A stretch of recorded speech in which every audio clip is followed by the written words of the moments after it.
Assalamualaikum warahmatullahi wabarakatuh. Minggu ini kita masuk pada materi agroekologi dan IPM. Agroekologi dan pengolahan hama terpadu. Saya tidak tahu ini nanti akan jadi berapa menit video ini. Tapi dalam 15 menit nanti teman-teman saya harap istirahat, di pause videonya dan mengistirahatkan mata gitu ya. Ini bagian dari kuliah kita hari ini. Jadi kalau kemarin kita bicara panjang lebar tentang ekosistem dan bahwa PHT itu sebetulnya pengelolaan ekosistem, hari ini kita masuk ke salah satu jenis ekosistem, yakni ekosistem pertanian, di mana pertanian sendiri itu sebagai sebuah ekosistem juga. Bagaimana mengelolanya agar menjadi ekosistem yang sehat, yang tahan terhadap serangan hama penyakit, gitu ya.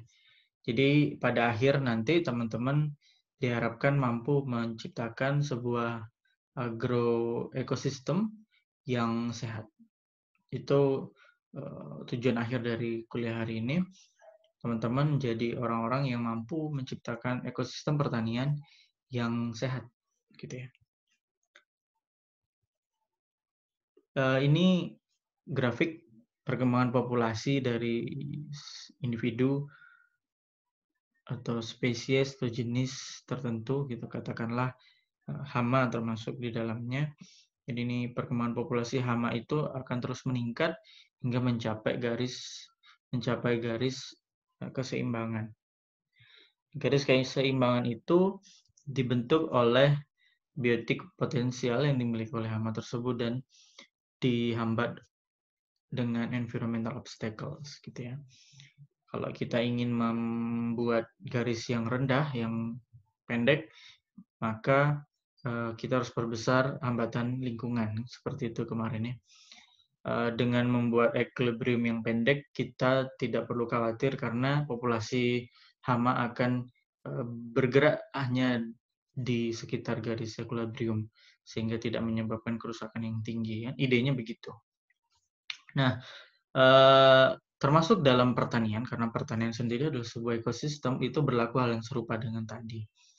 Ya, kalau kita bicara agroekologi, artinya kita mempelajari ilmu yang mempelajari ekosistem pertanian, gitu ya.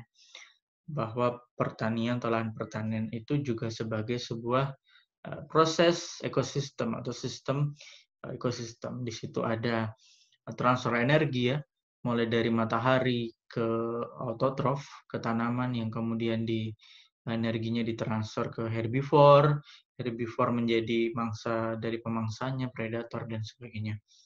Jadi tetap itu berlaku gitu ya, termasuk garis equilibrium tadi, gitu ya. Kemudian diharapkan jika kita mempelajari agroekologi nanti kita bisa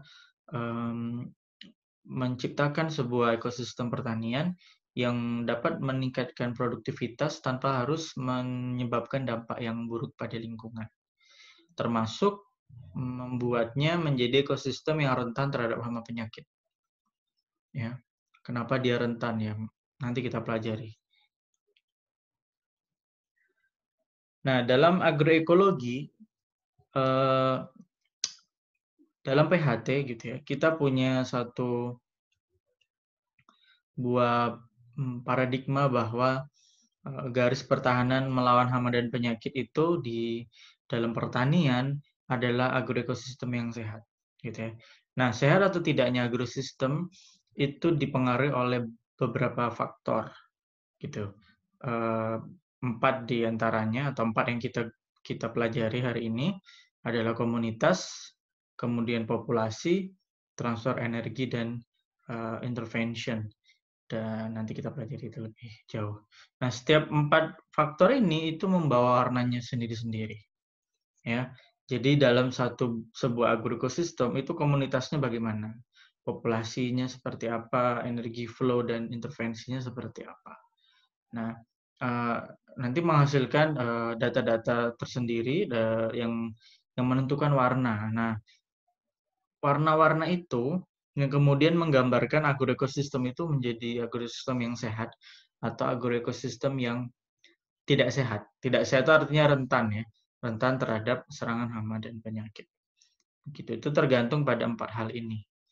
Jadi kalau teman-teman menemukan satu agroekosistem, teman-teman mau menilai ini agroekosistemnya sehat atau tidak, gitu ya.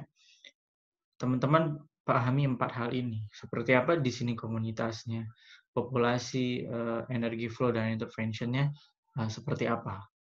Ya, di situ nanti teman-teman punya gambaran ini agroekosistem yang baik, yang sehat, atau justru sebaliknya ini agroekosistem yang lemah atau rentan terhadap serangan hama penyakit gitu. Nah, kita mulai bahas satu persatu dari community ya, komunitas. Komunitas itu ada di atasnya populasi. Kalau teman-teman tahu populasi itu kumpulan individu-individu ya. Kalau komunitas itu kumpulan populasi-populasi gitu. Nah, dalam komunitas itu kita perhatikan satu biological diversity, keragaman biologi ya, atau biodiversity gitu ya. Itu adalah seberapa beragam makhluk hidup, baik itu tanaman maupun hewan ya, yang berada di agroekosistem tersebut. Semua makhluk hidup. Ya, ada berapa ragamnya di sana. Kecenderungan dalam agroekosistem itu punya biodiversity yang sangat rendah. Karena kita mengelola biasanya cenderung untuk memilih satu jenis tanaman, bahkan kemudian satu jenis varietas yang sama digunakan dalam area yang cukup besar. Itu artinya biodiversity-nya rendah. Nah, biodiversity rendah di jenis tanaman misalnya ya, karena tanaman itu menjadi autotrof ya. Jadi kalau di piramida energi flow itu dia yang paling bawah, yang menerima energi dari matahari. Ketika jumlah tanamannya itu diversity-nya rendah, maka nanti yang menjadi herbivore juga diversity-nya pasti rendah. Dan seterusnya, gitu ya. Sebaiknya untuk agroekosistem yang baik, itu adalah agroekosistem yang punya biodiversity yang besar, ya, yang tinggi. Sehingga punya banyak ragam interaksi. Ya, kalau hanya ada 2 spesies misal, maka yang terjadi kan hanya satu tipe interaksi ya. Apapun itu adalah interaksi dari spesies A kepada spesies B. Kan begitu. Lain halnya kalau kita punya 3 spesies di sana, ya, diversity-nya meningkat. Maka kita punya interaksi yang lebih dari satu, yaitu A kepada B, A kepada C, dan B kepada C gitu ya. Jadi semakin banyak, maka semakin banyak spesies yang ada di sana, semakin besar biodiversity, maka ada semakin banyak interaksi. Nah, yang kita tahu kan ekosistem itu sebuah interaksi di dalamnya. Nah, kenapa penting interaksi yang beragam itu ada di sana? Karena kita dengan banyaknya interaksi yang tersedia, memungkinkan kita untuk juga punya interaksi-interaksi yang menguntungkan bagi kita. Akan ada interaksi predasi dari musuh alami kepada hama, misalnya ya. Akan ada interaksi kompetisi mungkin antar sesama hama, misal gitu ya. Jadi kita punya kemungkinan untuk memiliki interaksi-interaksi yang menguntungkan ketika kita punya cukup banyak interaksi. Nah, tidak hanya diversity dalam komunitas itu, jadi komunitas itu adalah kumpulan populasi-populasi begitu ya. Itu selalu ada beberapa populasi yang menjadi dominan. Jadi di tingkat autotrof misalnya padi yang dominan gitu ya, karena kini sawah gitu ya. Kemudian di tingkat herbivore-nya nanti ternyata ada spesies tertentu yang juga dominan, misal walang sangitnya dominan, misal gitu ya. Jadi selalu ada yang dominan. Dan ada rantai makanan. Itu tadi yang sebenarnya kita ceritakan rantai makanan. Atau nanti juga dibahas di energy flow. Jadi dalam komunitas ini penting kita untuk punya, kalau kita mau punya agroekosistem yang sehat, kita harus punya biodiversity yang tinggi, karena memungkinkan kita untuk punya banyak macam interaksi antar spesies gitu ya. Itu komunitas. Yang kedua populasi. Jadi populasi makhluk hidup yang mana populasi ini bagian dari biodiversity yang juga membentuk biodiversity dan menentukan siapa yang jadi dominan itu ya. Populasi ini dipengaruhi oleh dua faktor yang namanya faktor dependen dan faktor independen. Faktor dependen itu ada predasi, parasitisme, dan kompetisi. Jadi itu adalah faktor-faktor yang mempengaruhi populasi atau jumlah populasi. Itu ada yang disebut faktor dependen. Sedangkan faktor independen itu faktor yang untuk faktor ini muncul itu tidak dipengaruhi oleh apapun. Jadi lain dengan dependent faktor. Predasi itu akan terjadi dipengaruhi oleh jumlah mangsanya, gitu ya. Ketika jumlah mangsanya rendah, maka predasinya juga ikut rendah, gitu, karena tidak ada cukup mangsa, gitu ya. Nah, itulah kenapa predasi, parasitisme, dan kompetisi itu termasuk dalam dependent faktor, karena keberadaannya itu juga dipengaruhi oleh jumlah populasi awal yang ada, ya. Jika jumlah populasinya sedikit, mungkin tidak akan terjadi kompetisi, ya, tidak akan terjadi kompetisi. Maka faktor kompetisi ini akan mulai muncul dan mempengaruhi populasi ketika populasinya sudah besar, gitu ya. Maka mereka akan mulai berkompetisi karena merebutkan ruang dan sebagainya. Nah, lain halnya dengan faktor yang independen. Faktor independen ini tidak dipengaruhi oleh populasi awal. Seperti cuaca, terus bencana alam dan sebagainya, itu tidak dipengaruhi populasi awal. Kalau memang ada erupsi gunung, ya semuanya populasinya habis gitu, ya habis gitu.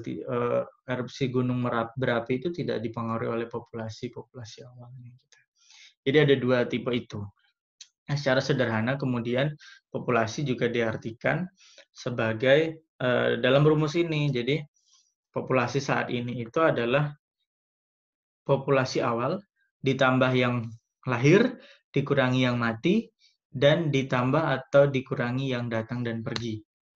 Ya dong, seperti itu ya. Saya rasa ini mudah sekali untuk dipahami. Saya ulangi, jadi populasi yang ada itu sebetulnya adalah populasi awal kemarin, ditambah dengan yang baru lahir berapa, dikurangi yang mati, ditambah yang datang, dan juga dikurangi yang pergi. Gitu ya, dikurangi yang pergi. Nah, populasi yang baik itu di dalam agroekosistem yang sehat itu artinya kalau kita mau memiliki populasi yang rendah, ya, yang berada di garis equilibrium yang rendah, maka antara kelahiran dan kematian itu harus menjadi sesuatu yang imbang, nah, gitu ya. Dan antara yang pergi dan datang pun begitu. Itulah fungsi dari environmental obstacle. Environmental obstacle itu yang nanti menyebabkan mortality, yang menyebabkan ada yang keluar dari ekosistem ya, ada yang pergi. Sedangkan biotik potensial itu yang nanti mempengaruhi kelahiran, mempengaruhi ada yang datang baru dan sebagainya itu di biotik potensialnya gitu. Berikutnya energy flow. Ya. Nah, energy flow ini sederhananya begini. Seluruh energi yang masuk ke dalam ekosistem, teman-teman lihat kotak yang sisi kanan ya, dari paling atas. Jadi, energi yang masuk ke dalam kotak itu adalah ekosistem, itu semuanya adalah energi matahari. Ya, kecuali pada ekosistem di laut dalam. Laut yang dalam itu kan cahaya mataharinya nggak tembus di sana ya. Itu tidak seperti itu. Tapi yang kita bicarakan agroekosistem, maka semua energi yang masuk ke sistem itu dari matahari. Diterima oleh autotrof yang kemudian menghasilkan energi yang 10%-nya ditransfer ke herbivore, 10%-nya energi ditransfer ke carnivore, 10% energinya kemudian ditransfer kepada decomposer, sedangkan 90% dari energi itu terbuang di ekosistem sebagai panas dan sebagainya. Nah, Peningkatan autotrof. Meningkatnya jumlah autotrof berarti juga sama halnya dengan meningkatnya jumlah energi bagi herbivore. Ya. Maka ketika kita meningkatkan jumlah tanaman di dalam area kita, maka jumlah herbivore yang memangsa tanaman tersebut, dalam hal ini hama atau penyakit, juga akan meningkat. Itu sudah jadi itu disebabkan karena energinya juga berlimpah gitu ya. Energinya kan dihasilkan oleh tanaman itu atau autotrof. Nah, itu kan berlimpah ya, maka populasi herbivornya juga akan meningkat. Nah, ketika tanamannya dipanen misalnya atau dibongkar begitu, maka jumlah energinya akan menurun, maka akan diikuti juga oleh jumlah herbivore yang akan juga menurun. Sebetulnya secara alami yang terjadi begitu. Jadi konsekuensi dari kita menanam cukup banyak tanaman ya akan hadir cukup banyak hama dan penyakit gitu. Itu jadi konsekuensi. Tapi juga karnivor ikut berkembang. Jadi karnivornya juga ikut berkembang sejalan dengan peningkatan populasi herbivore dan seterusnya. Jadi itu yang disebut energy flow. Nah, untuk agroekosistem yang sehat yang seperti apa? Yang mempunyai keseimbangan yang baik. Jadi ketika autotrofnya memang melimpah, herbivornya melimpah, maka seharusnya karnivornya ikut melimpah. Jadi jangan sampai jomplang. Jangan sampai karnivornya tidak ikut melimpah. Jadi yang sering terjadi dalam kejadian outbreak adalah autotrofnya banyak, tanamannya banyak, diikuti oleh herbivornya, hama penyakit yang juga ikut banyak, kemudian disebabkan karena energinya juga melonjak tinggi, tapi karnivornya atau predatornya atau musuh alamnya tidak ikut berkembang. Gitu ya. Kok bisa, Pak? Kok bisa nggak ikut berkembang? Kenapa? Kembali ke environmental obstacle dan biotik potensial tadi ya. Itu juga berlaku bagi predator, bagi karnivor, bagi musuh alami. Secara biotik potensial mungkin dia tidak punya cukup sifat untuk beradaptasi di lingkungan itu. Misal lingkungannya cukup panas, lingkungannya terlalu berair dan sebagainya. Dia secara biotik potensial dia lemah. Jadi dia tidak bisa ikut naik gitu ya. Walaupun jumlah energinya melimpah. Walaupun jumlah makanannya atau mangsanya melimpah gitu ya. Herbivornya kan melimpah. Tapi dia secara biologi tidak punya potensi untuk tumbuh. Sehingga dia punya titik equilibrium itu rendah terus gitu ya. Jadi populasinya nggak akan pernah meningkat. Ditambah jika ada halangan-halangan lingkungan, yang paling parah adalah penggunaan pestisida yang ternyata herbivornya tidak terpengaruh karena rentan gitu ya terhadap pestisida tersebut, tapi justru karnivornya mati, gitu ya, populasinya terhambat. Justru menjadi environmental obstacle bagi karnivor, bagi predator hama tersebut gitu. Jadi bisa saja karnivornya atau predator, kita bicara predator saja karena sudah masuk dalam ranah agroekologi, agroekosistem, predatornya tidak ikut naik populasinya. Nah, kalau yang seperti ini adalah ekosistem yang tidak sehat, gitu ya. Lalu bagaimana Pak cara meningkatkan populasi predatornya? Ya kita support dengan biotik potensialnya. Misalnya kita lakukan penambahan populasi, kita lepas, kita rilis musuh alami baru di alam dan sebagainya gitu ya. Kalau predator Pak, dengan meningkatnya herbivore tidak serta-merta tumbuh juga populasi predatornya.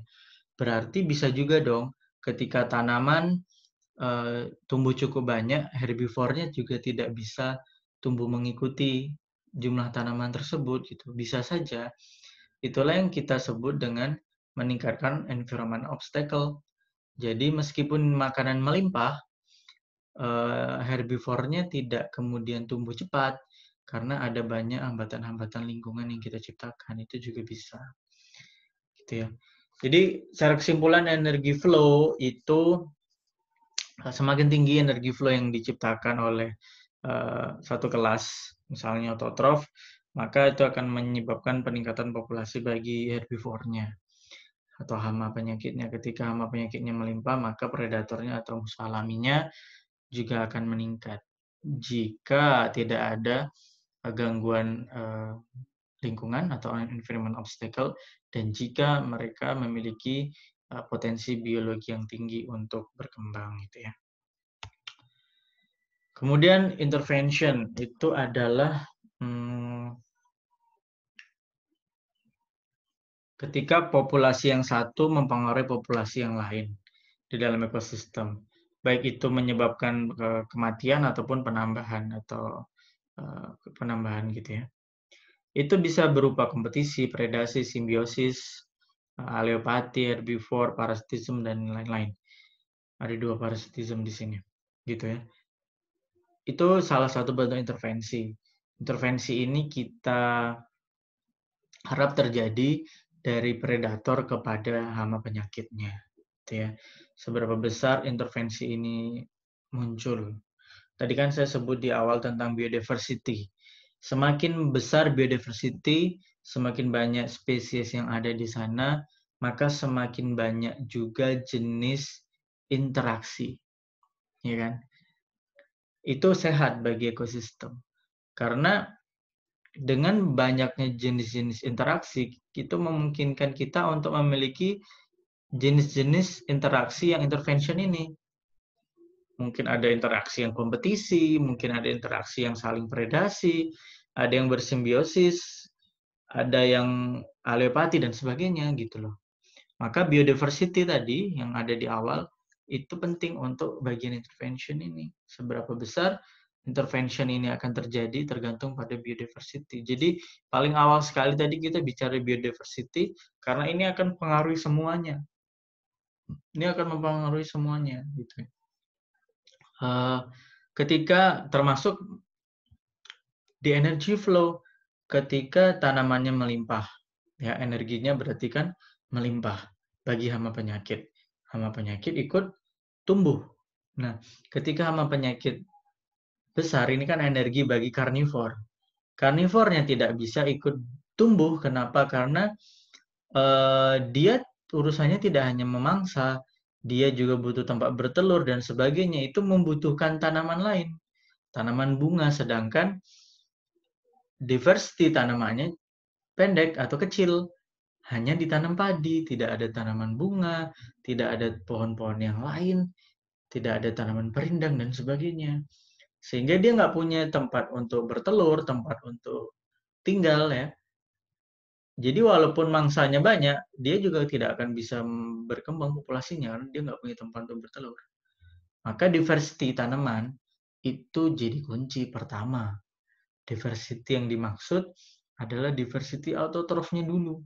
Dengan autotrof atau tanaman yang keragamannya tinggi, itu akan membuat keragaman berikutnya ikut tinggi, herbivornya ikut tinggi, keragaman karnivornya juga ikut tinggi, dan sebagainya. Gitu ya. Nah, jadi agroekosistem itu warnanya dipengaruhi oleh komunitas. Komunitas itu bicara tentang biodiversity tadi ya, dipengaruhi oleh populasi. Populasi itu bicara tentang ada yang mati, ada yang lahir, ada yang pergi, ada yang datang. Semuanya tergantung pada biotik potensial dan environment obstacle. Nah, populasi di sini tidak hanya populasi hama, termasuk populasi tanaman, termasuk populasi predator gitu. Berikutnya energy flow. Energy flow itu di situ ada keseimbangan energi. Semakin banyak energi yang disediakan, maka pengguna energinya juga akan meningkat populasinya begitu. Jika memungkinkan secara biotik potensial dan environmental obstacle-nya. Dan kemudian intervensi. Intervensi predator kepada hama dan penyakit itu penting. Nah, agroekosistem yang sehat, yang kuat dari hama penyakit, ada yang punya biodiversity yang tinggi, utamanya pada jenis tanamannya, sehingga meningkatkan juga biodiversity hama dan predatornya. Ketika biodiversity hamanya beragam, mereka akan punya kompetisi. Ketika predatornya beragam, maka akan punya banyak interaksi, intervensi yang memungkinkan. Kalau predatornya hanya satu ragam, mungkin hanya kompetisi. Kalau ada ragam yang lain, mungkin bisa ada predasi dan sebagainya. Populasi kemudian ada yang mati, ada yang lahir, itu harus seimbang, tidak boleh ekosistem yang kemudian lebih banyak yang lahir, lebih banyak telur yang menetas ketimbang individu yang mati gitu. Yang terakhir adalah energy flow. Energy flow itu jangan sampai terlalu besar sehingga menyebabkan hama penyakitnya tumbuh dengan cepat gitu ya.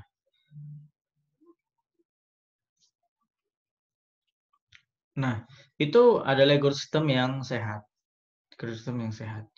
Agroekosistem. Lalu bagaimana agrosistem yang disebut tidak sehat atau yang rentan? Yang rentan terhadap serangan hama penyakit.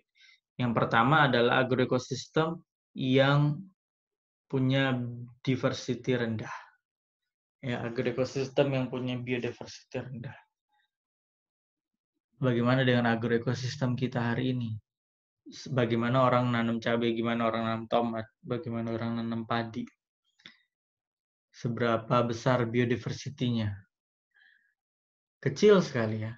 Maka sebetulnya selama ini kita mengusahakan pertanian kita itu, dan sebetulnya itu kan hasil kreasi manusia ya. Dia mau tanam apa itu kan hasil keputusan manusianya. Jadi selama ini kita memutuskan untuk punya agroekosistem yang sangat rentan. Karena diversitinya sangat rendah. Rendah sekali. Memang untuk punya diversity yang tinggi itu tidak mudah. Karena konsumen cenderung ingin punya produk yang seragam. Ya, Anda kalau beli beras kan ingin kualitas tertentu ya. Kalau ternyata beras yang dikemas itu campur, ya di situ ada beras bagusnya sama beras-beras kualitas sedang dan kualitas bawah, campur dalam satu karung gitu, Anda kan nggak jadi beli ya. Karena Anda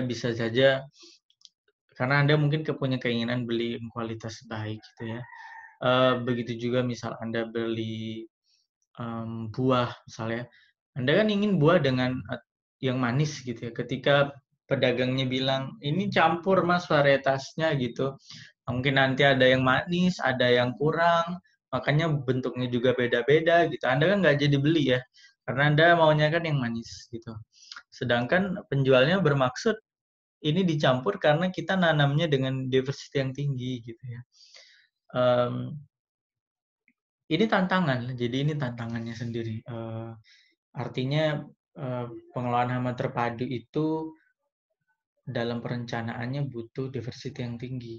Kalau Anda, ya ibaratnya gini, kalau Anda sebagai seorang pengelola hama dan penyakit gitu ya, dipanggil temannya, tolong bantu nih ya, karena ada outbreak. Dan ketika Anda datang, Anda lihat, ini gimana diversity-nya rendah gitu ya. Rentan sekali agroekosistem ini, saya mau nolong apa gitu ya, ketika agroekosistemnya rendah. Memang kita punya hambatan karena kebanyakan atau sebagian besar petani kita itu petani gurem, petani yang punya lahan kecil.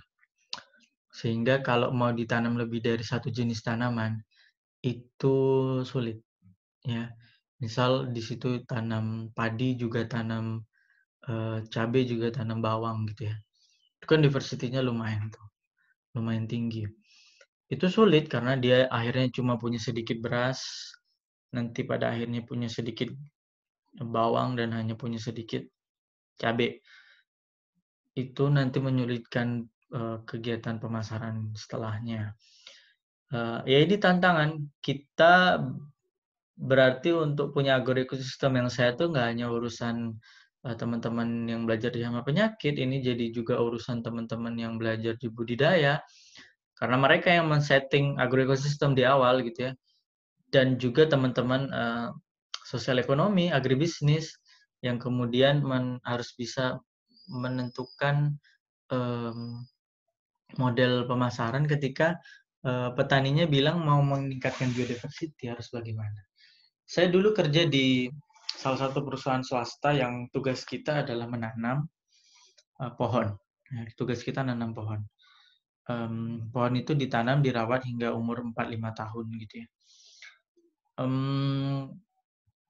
Di situ kita menyiapkan banyak sekali jenis klon, ya, banyak sekali jenis klon. Sehingga lahan yang kita tanam itu ada 300.000 hektar lahan itu, di situ ditanam beragam jenis tanaman pohon, ya, tanaman keras, ya, beragam gitu ya. Karena memang tidak mungkin kita menanam 300.000 hektar ini dengan satu jenis atau dua jenis tanaman saja. Begitu kolaps satu ada serangan hama penyakit, maka kena semua. Ya kan? Termasuk dari sisi PHT, ekosistem yang sehat. Kalau kita menanam satu jenis tanaman saja atau satu jenis klon saja, itu akan jadi sebuah ekosistem yang rentan. Ya, kena satu kena semua. Maka kita yang dalam skala besar, maksud saya gini, ini tuh kita tanam pohon gitu ya, untuk buat hutan, itu aja kita menyiapkannya dalam bentuk biodiversity yang tinggi, ya, karena saking pentingnya gitu. Ini bukannya tidak punya dampak di akhir. Kelak ketika pohonnya sudah cukup besar dan kita akan panen kayunya gitu ya. Jadi kita tebang gitu dan dalam seminggu kita harus tanam yang baru lagi. Kayu-kayu ini kan akhirnya punya kualitas yang beragam gitu. Karena pohonnya klonnya beda-beda gitu. Sedangkan ketika kualitas kayunya beda, itu cara memprosesnya di pabrik itu juga harus beda gitu. Jadi ini bukannya sesuatu yang nggak punya dampak di akhirnya. Itu teman-teman yang memproses kayu ini itu juga kena imbasnya gitu. Tapi harus mau terima gitu karena diversity kita harus tinggi. Gitu. Nah, jadi jangan kemudian diversity ini dianaktirikan hanya karena proses berikutnya nanti sulit. Jadi tetap biodiversity ini harus bisa diusahakan, diperjuangkan agar tetap tinggi. Dengan begitu kita punya agroekosistem yang tidak rentan. Yang kedua, penggunaan pestisida, fertilizer, pupuk, dan cuaca dan sebagainya ya. Itu pestisida punya dampak tadi pada energy flow. Jadi beberapa hama itu tahan sama pestisida, tapi musuh alaminya justru mati. Jadi ketika ada peningkatan jumlah tanaman, diikuti peningkatan energi yang dihasilkan, maka meningkat juga populasi hama, tapi ternyata populasi predatornya nggak ikut meningkat karena kita tekan dengan pestisida. Fertilizer juga punya pupuk nitrogen yang tinggi. Penggunaan pupuk nitrogen yang tinggi itu ternyata menyebabkan tanaman menjadi lebih rentan terhadap hama penyakit. Plant breeding, maksudnya gini, penggunaan tanaman hasil pemuliaan yang hanya sejenis itu berbahaya. Itu menyebabkan agroekosistemnya menjadi lemah. Gitu ya. Jadi teman-teman kita melihat banyak agroekosistem di sekitar kita. Teman-teman mungkin udah sering jalan-jalan ke beberapa tempat. Dan teman-teman coba ingat lagi di sana apakah agroekosistemnya kuat atau agroekosistem yang rentan gitu ya. Dilihat dari 4 hal ini. Apakah biodiversity-nya tinggi, apakah populasinya baik, setiap kelahiran selalu diimbangi dengan kematian, apakah ada energy flow yang bagus di sana, apakah ada intervensi yang terjadi, jangan-jangan tidak ada intervensi sama sekali terhadap hama penyakit yang ada di sana, karena biodiversity-nya yang rendah. Nah, oleh karena itu, paradigma PHT itu harus diubah, ya, bukan diubah, dikembalikan kepada seharusnya, ya. Yang sebelumnya beberapa kita menggunakan paradigma yang keliru, gitu ya. Paradigma yang keliru adalah PHT adalah menggunakan pestisida dengan baik dan benar, gitu ya. Itu salah. PHT itu adalah pendekatan ekologi. pendekatan ekologi. Ini sebuah sistem ekosistem. Ya, di situ ada interaksi antar populasi. Ada 4 komponen tadi ya, ada biodiversity atau komunitas, ada populasi, intervensi, dan energy flow. Yang kedua, PHT itu bukan teknik untuk menekan populasi hama, enggak. Paradigma yang benar adalah PHT itu tentang kenapa ya sebuah agroekosistem itu rentan terhadap outbreak hama penyakit. Kita harus bisa temukan jawabannya. Apakah yang salah di komunitasnya? Apa yang salah di energy flow-nya? Apakah yang salah pada intervensinya? Nggak ada. Atau populasinya yang nggak seimbang antara lahir dan mati gitu ya. Di mana yang salah gitu ya? Di situ sebetulnya. Jadi pikirannya bukan bagaimana menekan hama, bagaimana menekan penyakit. Bukan gitu, tapi ini udah sehat belum agroekosistemnya? Kalau belum, sisi mana yang nggak sehat? Sisi mana yang membuat rentan dan sebagainya. Harusnya pikirannya ke sana. Salah juga kalau menyebutkan PHT adalah hubungan antara hama dan pengendaliannya. Salah.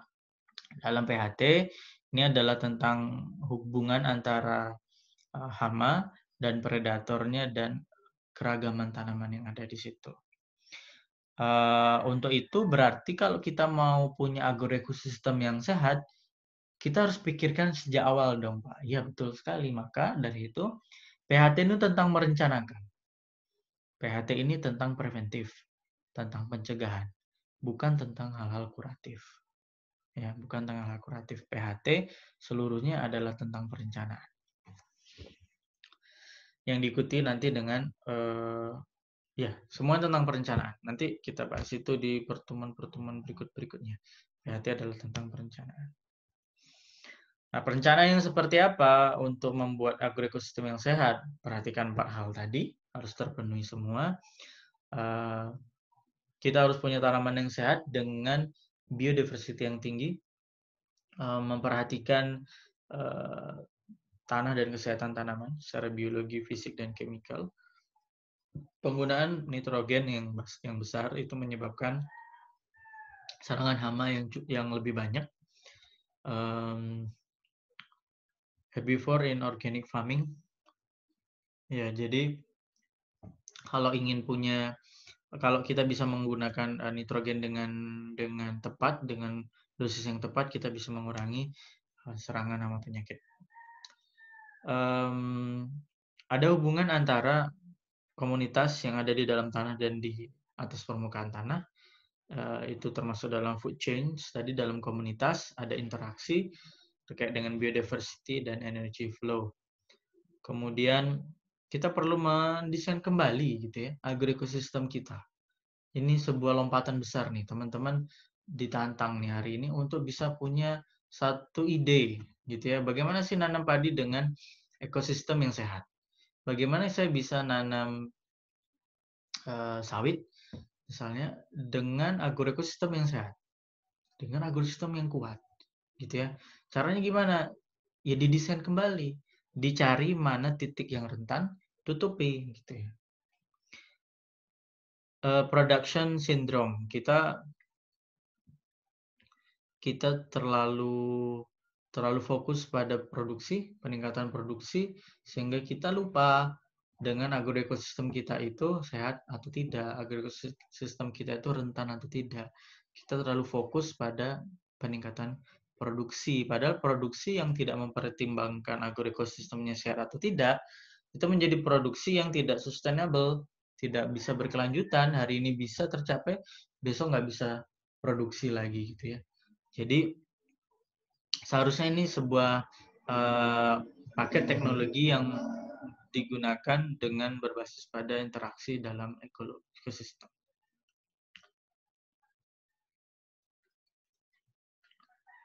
Nah, maka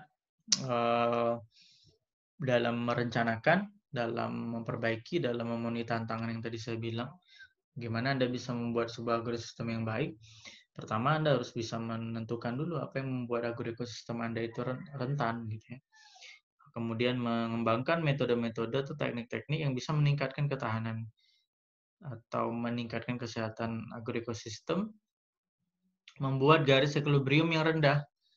karena meningkatkan environmental obstacle bagi hama dan penyakit dan mengurangi environment obstacle bagi predator atau musuh alami. Dan tentu lagi-lagi disebut dari awal selalu biodiversity, meningkatkan biodiversity. Nah, itu teman-teman, saya ada tugas untuk teman-teman semua, tugas untuk merancang sebuah agroekosistem yang sehat, gitu ya. Saya akan pilih satu jenis tanaman atau agroekosistem yang saya pilih untuk kita semua, yaitu agroekosistem di kebun salak. Kita kan punya salak dan jadi unggulan kita di Sleman. Saya ingin teman-teman menilai. Jadi agroekosistem salak ini sebetulnya agroekosistem yang rentan terhadap hama penyakit atau tidak? Kalau iya dan walaupun tidak, alasannya apa? Gitu ya. Selanjutnya, bagaimana meningkatkan ketahanan agroekosistem ini agar bisa lebih tahan terhadap hama penyakit? Jadi membuat agrosistem kebun salak ini menjadi agroekosistem yang sehat. Caranya gimana? Ada ide nggak? Dan tentu ide-ide tersebut harus dapat diimplementasikan secara ekonomi. Karena kita jangan jadi pemberi solusi yang kemudian justru menambahkan masalah lain atau masalah baru karena secara ekonomi tidak menguntungkan. Gitu ya. Jadi saya ingin itu dikerjakan dalam kelompok dengan anggota 5 hingga 6. Penentuan anggotanya saya kembalikan ke teman-teman. Saya punya, kalau mau saya bagikan, sudah saya kirim pembagian kelompok dari saya. Kalau teman-teman mau memilih anggotanya sendiri-sendiri, silahkan. Kita putuskan dalam grup WhatsApp. Dan juga untuk waktu. Jadi, saya ingin kalau punya tugas itu, kita diskusi ya tentang penentuan kelompok dan bahkan hingga deadline waktu. Waktunya nanti kita putuskan di WhatsApp grup. Teman-teman mau buat deadline kapan. Jadi saya bebaskan. Yang saya batasi hanya sebelum UTS. Sebelum UTS-nya apakah minggu depan, apakah 2 minggu lagi, silahkan. Nanti kita bahas di WhatsApp group. Jadi di ending teman-teman, pertemuan minggu lalu dan minggu ini, teman-teman harus mampu menciptakan sebuah agroekosistem yang sehat, yaitu agroekosistem yang tidak rentan terhadap serangan hama penyakit. Caranya gimana? Itu yang kita bahas hari ini tadi, gitu ya. Dan kita jadikan kebun salak sebagai topik kita, sebagai bahan diskusi kita. Begitu, sekian, saya akhiri. Assalamualaikum warahmatullahi wabarakatuh.